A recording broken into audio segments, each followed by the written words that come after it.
Well, hey everybody. I'm so glad you were able to join me today for this quick presentation on website do's and don'ts. I've given this presentation a couple of times live and thought that it would be a good idea now to record it and make sure that it's something that everybody has available to them. So, website do's and don'ts with Susie Taylor. So, just introduce myself a little bit. I've been a working journalist since 1983, which means I've been a professional writer for about 40 years.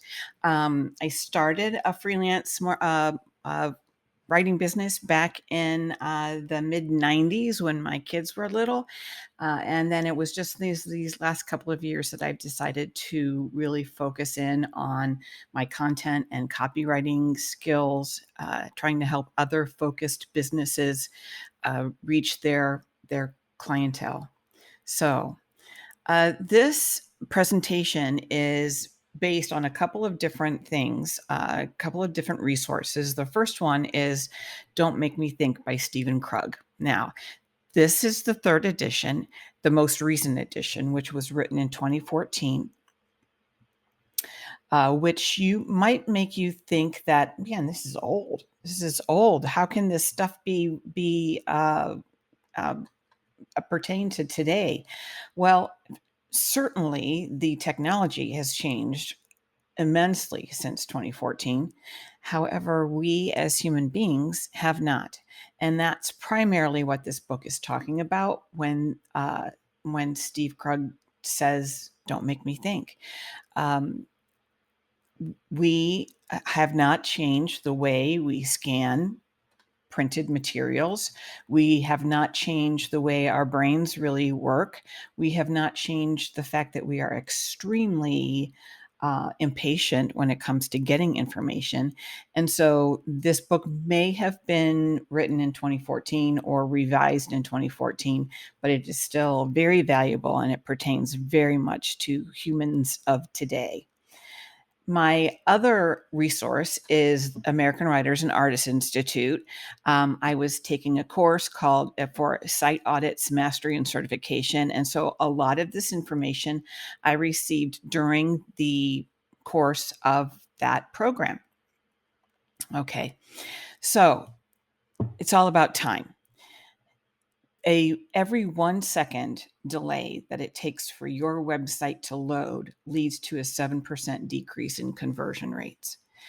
So you might not think as a uh, creator of a website that 6-second load time isn't going to make that big of a difference.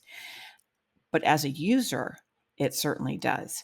You have about 4 seconds, maybe a little less, to capture a visitor's attention. If you do not capture their attention, if the page takes too long to load, if there's nothing there on the at the beginning of the web page that strikes their fancy, they're going to bounce. And what it means to bounce is that someone gets to your website and within seconds they just leave. So all the work you've done on your website is now useless because no one's even looking at it. So you've got to make sure that um, your site loads as quickly as possible. Now, I may say something about above the fold. It's an old newspaper term, not an old newspaper term. It's a newspaper term. And when newspapers were folded and put in the boxes that you would stick your quarter in and then pull the newspaper out, above the fold is the top part of the newspaper that everyone sees in the vending machine. So you want above the fold to be exciting and something that's going to make people want to buy that newspaper. So in website terminology, above the fold means that very first screen that appears once your website loads on someone's computer screen.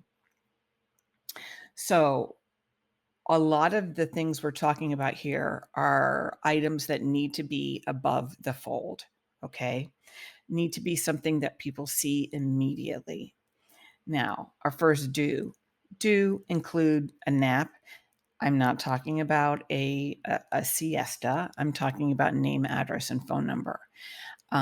Here's an example of a web page that this is above the fold. This is the very first thing you see. I have no idea where this business is, how to get in touch with them.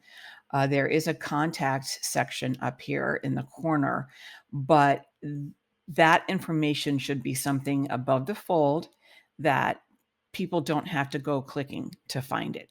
So make sure you do include your name, address, your business name, address, and phone number in a way that is easy for people to find. And it's usually above the fold. Don't get clever. This is my old website. And instead of blog, I say musings. That's stupid. Use clarity over cleverness. That's going to appeal to your visitor more than anything. So rather than musings, you say blog. You could say there could be a section that says why us, or something else. You use the conventional terms, the terms that are conventionally used for those specific sections of your website, because that's what everyone understands. So contact us, not get in touch. About us instead of learn more, whatever. Make sure that you're clear in what you mean, so that your visitor doesn't have to think about, what does this mean? Musings, what does that mean? Oh, maybe these are her thoughts. Maybe this is her blog. Maybe so, but I am too bored, so I'm not going to click and I'm not going to see what's there. All right. So do be clear. If you change the text on your call to action button to click here, you could increase your conversion rates by 30%. Now, I'm sure you've seen plenty of buttons that say, I'm in, count on me, download, I want that, stuff like that. That's being clever. That's not being clear. Just say, click here to get your download. Click here to register for this course. Click here to learn more about my program. Click here. That's all you need. That's all you need. Don't set it and forget it. Your website is not intended to be a static, stay the same type of information page. You first of all, if you don't change what's on your site periodically, Google is going to think that they're not managing this website, so there's no reason why we should continue to put that return that website as part of our search engine results pages. And I can't tell you how many times I've gone to somebody's website and I click on events, and the latest events are something that happened 4 years ago, and they haven't updated their website to get that event off of their website and include current events. So that's another way to tell visitors that you're not really serious about what you want them to know, because you are not updating your website regularly. All right. Now, do focus on your customers. Do focus on your customers. Your customers are the reason you're in business in the first place, and you attract their attention by telling them how you solve their problems, how your products, your services solve whatever issue it is that they're dealing with at the moment. Make sure you have some place where your customers can contact you, can comment on different aspects of your website, can leave you a review.